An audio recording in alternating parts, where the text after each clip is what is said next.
Good morning.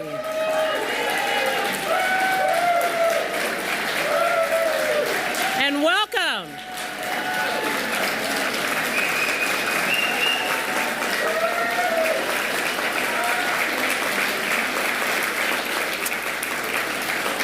There's my grandma.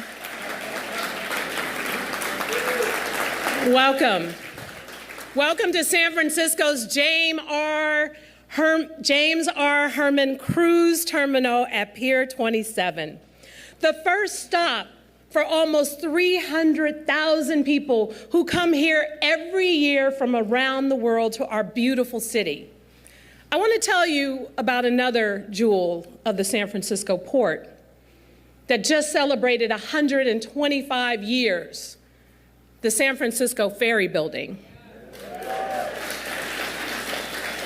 In the 19th century, commuters and visitors traveled by train or ferry or both. So a ferry terminal on the waterfront right downtown was a practical necessity. It was the SFO of its day, Grand Central Station. But as we so often do, San Francisco built a practical space of world-class beauty with a 245-foot clock tower, a long arched arcade, and an interior worthy of a Renaissance cathedral. At the foot of Market Street, a beautiful bridge from water to land, the ferry building announced to every commuter, every traveler, this is San Francisco. You have arrived. Until that is, in the late 1930s, when two new bridges, the Bay and the Golden Gate, and the rise of the automobile made the ferry building seem outdated and unwanted. Soon, the grand interior was converted to drab cubicles, and then, in an act of urban planning catastrophe that only the 1950s could spawn, a double-decker freeway rose in the ferry building's front yard, slicing it from the city it served. For decades, this great landmark was isolated, nearly forgotten, a crumbling shell of its former glory. No one went there. No one bet on its future. Its time had passed. But then the freeway came down, and the city created a new walkable Grand Embarcadero with the Giants on one end and a restored ferry building at the center. With patience, smart planning, investment, and time, San Francisco turned a discarded transit hub back into a global icon, a famous city's most famous landmark, as Herb Caen called it.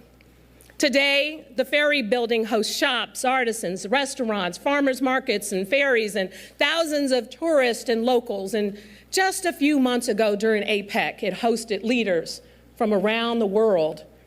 This one building at the heart of downtown says a lot about our downtown and about our city. First, beautiful places, world-class, desirable places are never forgotten for long.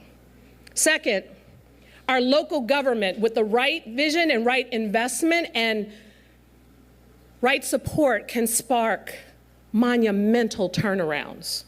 Third, and most important, never, ever bet against San Francisco.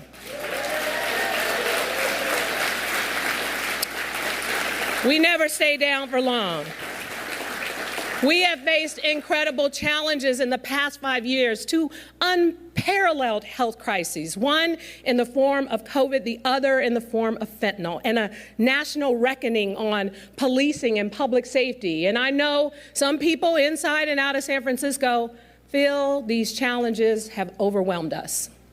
I don't begrudge people's frustrations. I don't dispute these have been a tough 5 years.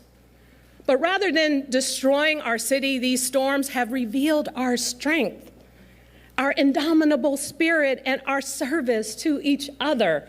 I believe the past is a precursor to our rise. This is the year of the dragon, and we will soar again.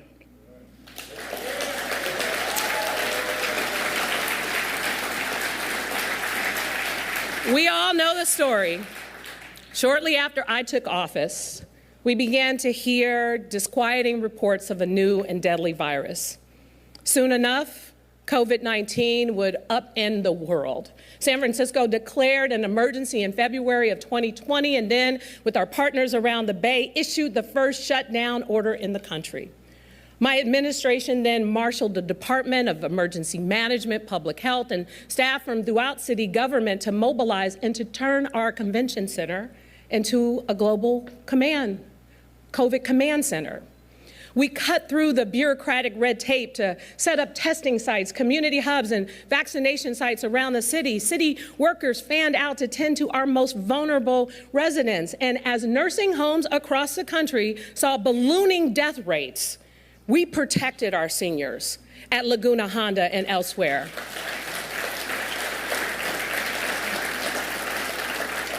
We were one of the first cities in the country to reach an 80% vaccination rate. And as deaths climbed across the U.S. and the world, San Francisco saw the lowest death rate of any large city in the country.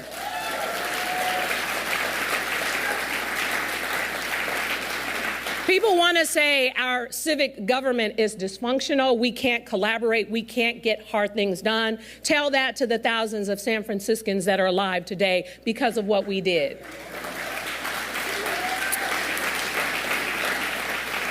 Our city faced a storm unlike anything we've seen in 100 years. Is anybody here 100 years old? So you didn't see it either.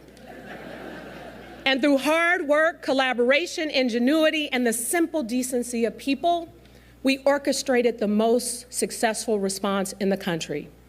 And as COVID waned and vaccinations rose, we entered what I considered the second phase of my tenure, the recovery. The pandemic had led to a massive shift in how our economy functions almost overnight. Work from home exposed a weakness in economies in big cities, especially tech-forward San Francisco. We were too dependent on fields that can work from home. Our downtown had never been designed as a neighborhood with many homes and round-the-clock residents. Downtown was office, and office was hit hard. Simultaneously, the pandemic had constrained our efforts to house the homeless. Then, the murder of George Floyd and the ensuing national reckoning devastated police recruitment and staffing here in San Francisco and around the country, even as they brought to light the systemic racism that many of us have known for far too long. The Department of Justice has called the police staffing shortage a national crisis. These are national challenges exacerbated by local conditions. So what did we do? We didn't throw up our hands, we got to work on public safety. We diverted non-emergency 911 calls to free up officers while providing better overall responses for those struggling on our streets. I appointed a former hate crimes prosecutor as our new district attorney, and Brooke Jenkins began prosecuting crimes.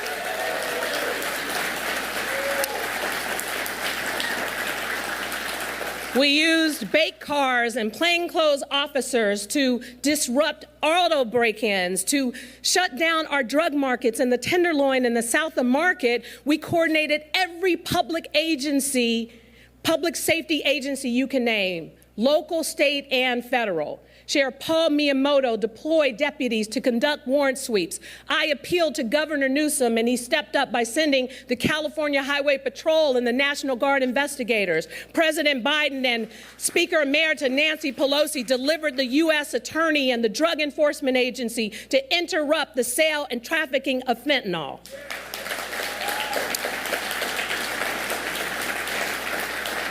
And all of these efforts have paid off.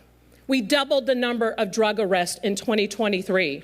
Retail theft and car break-ins plummeted. Our homicide arrest rate was 85% in 2023, 25 points higher than the national average. And our crime rate is the lowest it's been in 10 years. Not including 2020 when we had to shut the city down. Yes, these figures are accurate. They coincide directly with the arrival of the CHP, National Guard, U.S. Attorney's Office, DEA, stepped up enforcement from SFPD, and DA Jenkins' increase in prosecutions.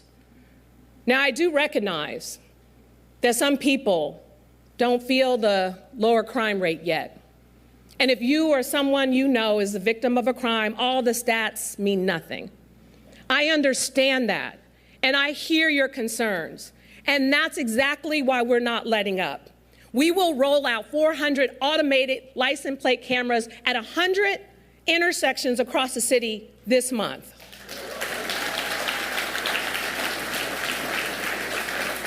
Thanks to the voters for approving Proposition E on Tuesday. We will be installing new public safety cameras in high crime areas, deploying drones for auto theft, car break-ins, and other crimes, and changing police department rules so our sworn officers are out in the field and not behind a desk.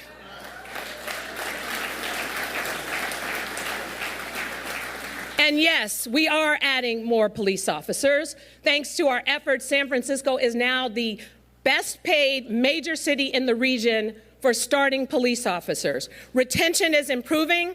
Officers are transferring here. We have the most police academy applicants in more than 5 years, and the next academy class will be the largest since before the pandemic, with 50 cadets.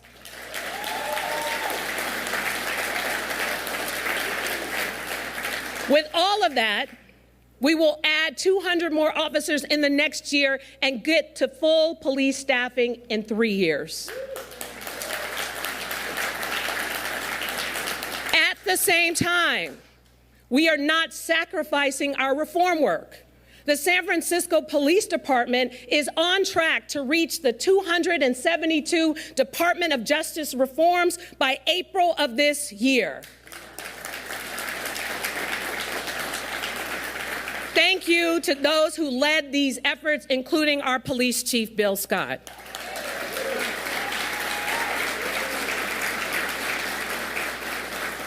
Of course, we can't talk about public safety without talking about the other health crises. This is a national tragedy. Fentanyl is impacting our cities, both large and small, urban and rural. It's awful and it's heartbreaking. And while I am stepping up enforcement of our laws because that's what our residents deserve and that's what our city needs, I remain absolutely committed to saving lives. Our approach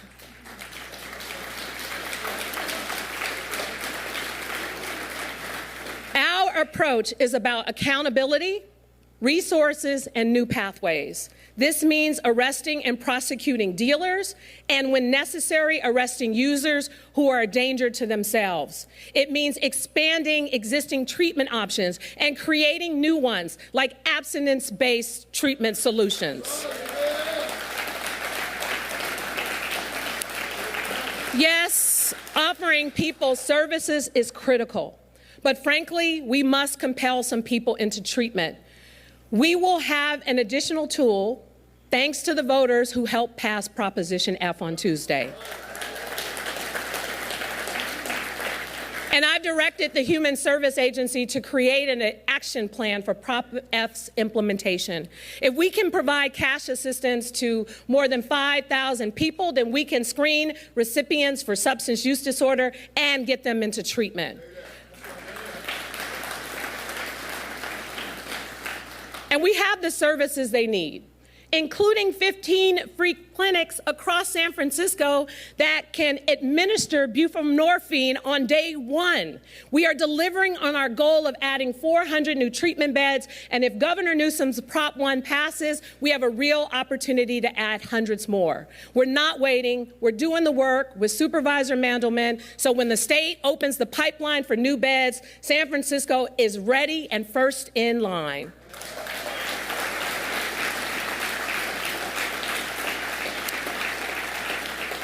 That brings me to homelessness, which also remains a key focus of our recovery. Now, since I've been mayor, We've helped over 15,000 individuals exit homelessness. We are the only county in the Bay Area to see unsheltered homelessness go down in the last point in time count. We did it by increasing our shelter capacity by 66% and increasing housing for formerly homeless people by over 50%. My Office of Innovation, funded by Bloomberg Philanthropies, is deploying new accountability tools to better track data, to track outcomes, and to hold nonprofits we fund accountable.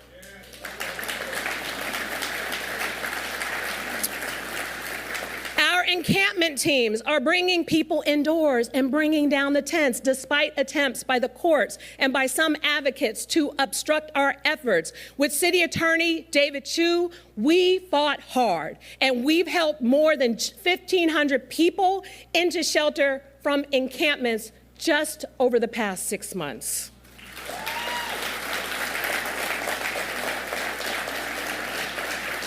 The number of tents on our streets are down by 37% this past 6 months, at the lowest levels it's been since 2018. The other day, a gentleman asked me, how can we help so many homeless people but still have thousands more? Well, we know people fall into homelessness for many reasons, and that we have programs preventing homelessness for San Franciscans every single day. But we also know we keep housing people, and people do keep coming here. The advocates and some elected officials want you to believe San Francisco is not a destination. They want you to believe people don't come here for drugs or other reasons. We all know that's not true. Of those arrested for public drug use in the Tenderloin and South of Market over the last year, over half were not San Francisco residents. Half. I've had enough of it, and clearly the voters have had enough of it too. So we're not letting up.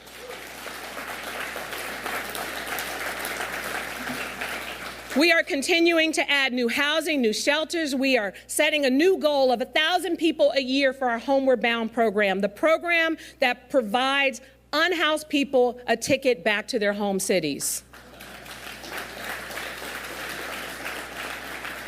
And we have a new tool for those struggling with mental illness and addiction.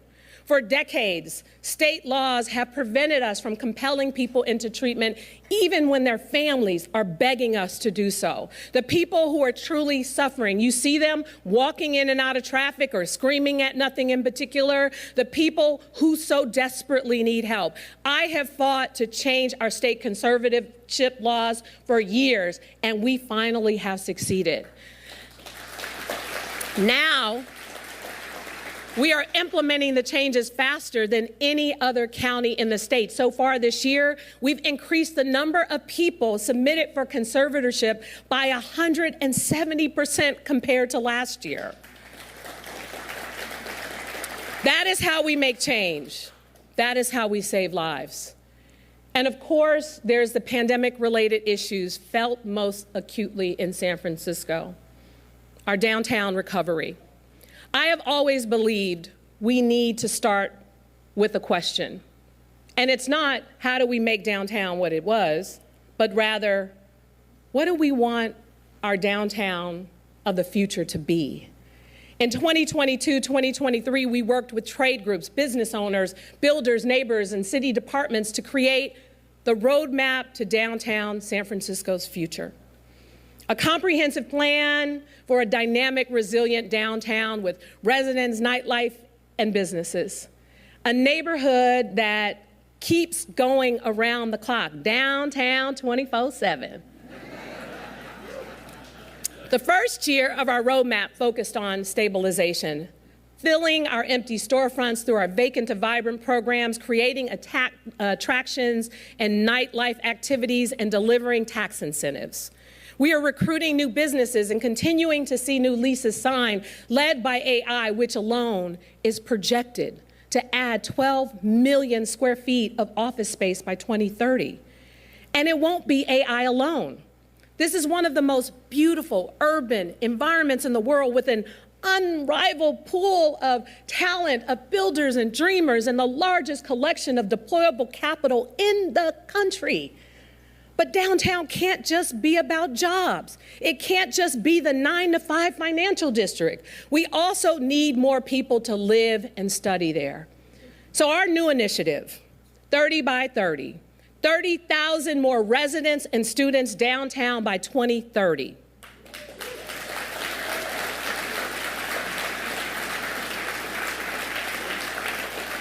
To do that, we first need to create more housing downtown. We've already passed a few local laws to remove and reduce fees and barriers to office conversions. Our first office conversion is actually happening right now. 34 new homes at the Warfield building that would not be happening if we hadn't stepped in, and more are coming. Now we are working on state laws to change state laws with Senator Scott Wiener to spur conversions and speed up housing production downtown. So that's housing, but 30 by 30 is also about bringing students downtown, and a lot of them. We're working with thought leaders, business folks, and educational institutions to make downtown a hub, a center of excellence. We've invited the University of California and historically Black colleges and universities to join us, and some are coming as early as this summer.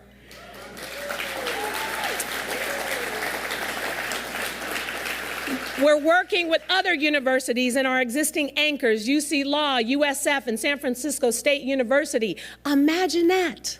Students, professors, researchers, and employees walking from dorm room to classroom, from startup to conference space, from the Ferry Building to City Hall, cross-pollinating ideas, cross-pollinating companies. We will be leading the way in AI, climate tech, and biotech, and things we have never even imagined yet. Housing, students, innovation, that's our future. Tearing out the bike lanes on Market Street, going backwards, will not move us forward, and it won't magically revive downtown.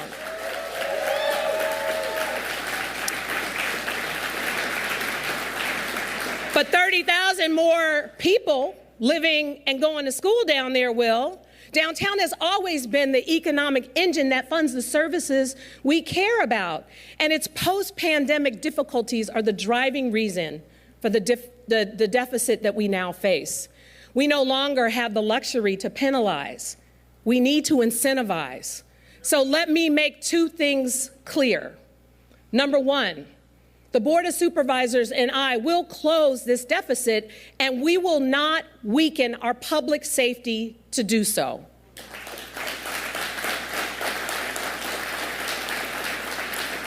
Number two, I have a clear vision for downtown's future, and my administration will make it happen. Our vision is a vibrant, mixed-use neighborhood with transit, bars, restaurants, venues where people live, work, study, and play. We are through the valley of COVID. We've endured the slings and the arrows of its recovery. And now we rise to our next chapter. On housing, we are changing our reputation as a city of no to a city of yes. Yes. Yes to reducing fees, yes to eliminating barriers, and yes to any idea that overcomes obstruction and builds the new homes we so desperately need. Though there is one housing no I will commit to, any piece of anti-housing legislation that comes across my desk, I will veto. Every single one. We have a state mandate, so let's build our projects like the power station where we broke ground last year, and Treasure Island, well, just this week, we relaunched a new phase of housing. Let's work with our land use chair, Supervisor Melgar, to keep advancing pro-housing laws through the board. And let's bring 30,000 residents and students to the downtown. If we do that, more people and more neighborhoods will be able to afford to live here. More housing means more opportunity. And San Francisco will remain the city of yes for our children and their children. And it's not just a vision. Our work is actually delivering change. Crime is at record lows. San Francisco is the AI capital of the world, the birthplace of the next economic boom. The LA Times reports that in 2022, San Francisco companies raised 5 times as much funding as the companies in Florida and Texas combined.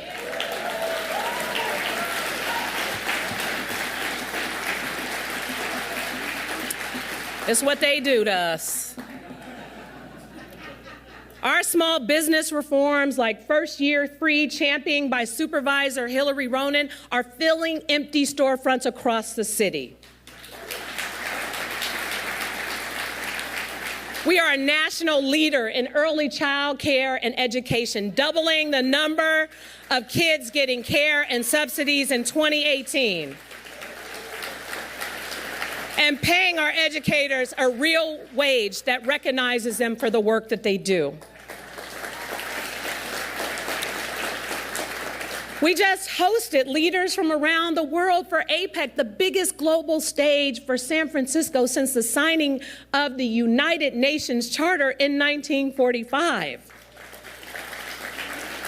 Our parks are the best in the world, and we've massively expanded outdoor public areas from JFK Drive to India Basin that's come into the southern waterfront.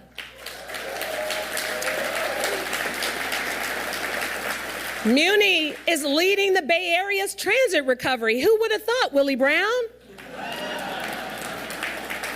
Carrying more riders than all of the other regional transit operators combined. We are on pace to hit our goal of zero greenhouse gas emissions by 2040. We are launching a WNBA franchise hosting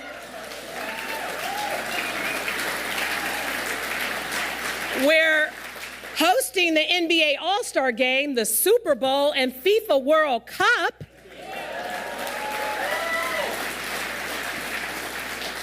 And I envision a San Francisco of walkable, safe, thriving neighborhoods with great schools that teach algebra and a strong economy.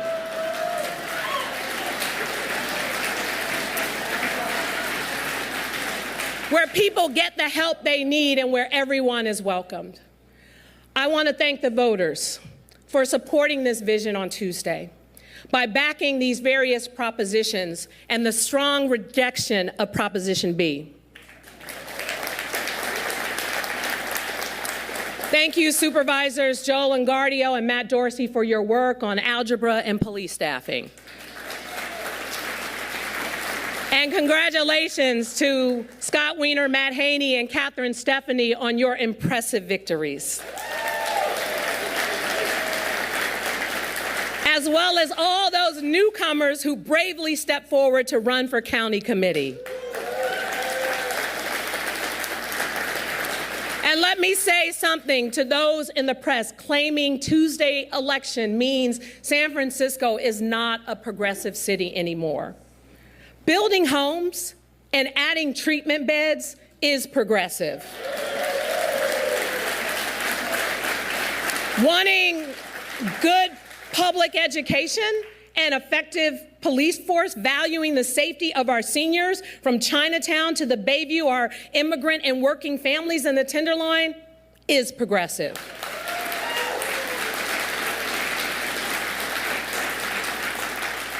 We are a progressive, diverse city, living together, celebrating each other, LGBTQ, AAPI, Black, Latino, Palestinian, and Jewish. That is not changed, and that will not change. So I don't know about you, but I'm tired of the negativity. I'm tired of the people who talk about San Francisco as if our troubles are inevitable and our success a fluke. Our successes are not a fluke, and they are not fleeing. They're the products of years of hard work, collaboration, investment, creativity, perseverance. They're the output of thousands of people in government and out who believe in service, not cynicism.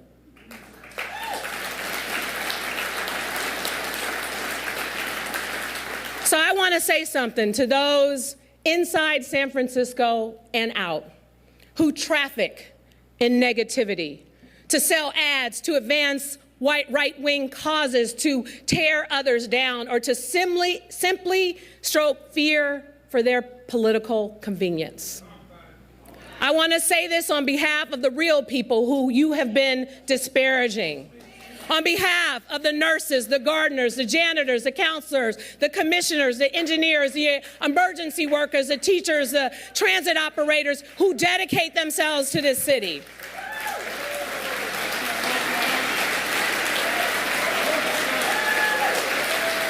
On behalf of our firefighters, our 911 dispatchers, our sheriff deputies, our police officers who do life-saving work under difficult circumstances. On behalf of the startup founders and engineers who are reimagining our local economy. On behalf of the small business owners, the bartenders, the artists. On behalf of the women. On behalf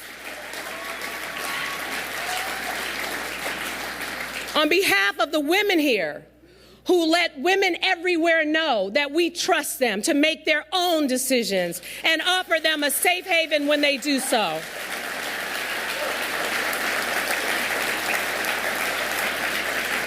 On behalf of the YIMBY housing advocates who started a movement here that has taken root all over the country. On behalf of the transgender activists and their families, chosen or otherwise, who've made San Francisco an outpost of hope. On behalf of the city I've called home my entire life, which I am proud to serve every single day, I offer these words from our 26th President of the United States, Teddy Roosevelt.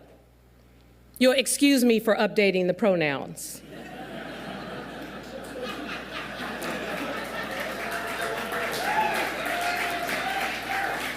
It is not the critic who counts, not the man who points out how the strong woman stumbles, or where the doer of deeds could have done them better. The credit belongs to the woman who is actually in the arena.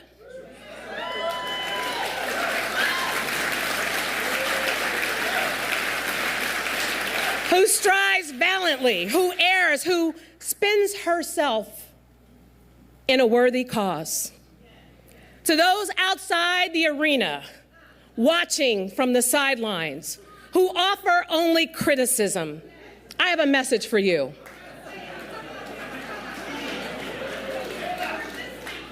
San Francisco is not wearing the shackles of your negativity any longer.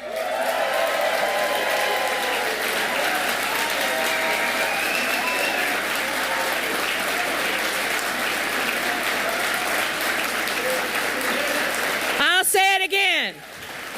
San Francisco is not wearing the shackles of your negativity any longer.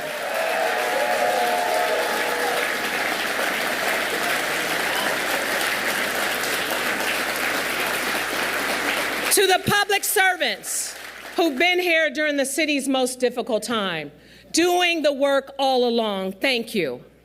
Thank you for your service. We will continue to move our city forward, to be the city of yes. No longer will we allow others to define us because we know who we are. We are a city on the rise. We are a dragon taking flight. Now let's soar, San Francisco. Let's soar. Thank you.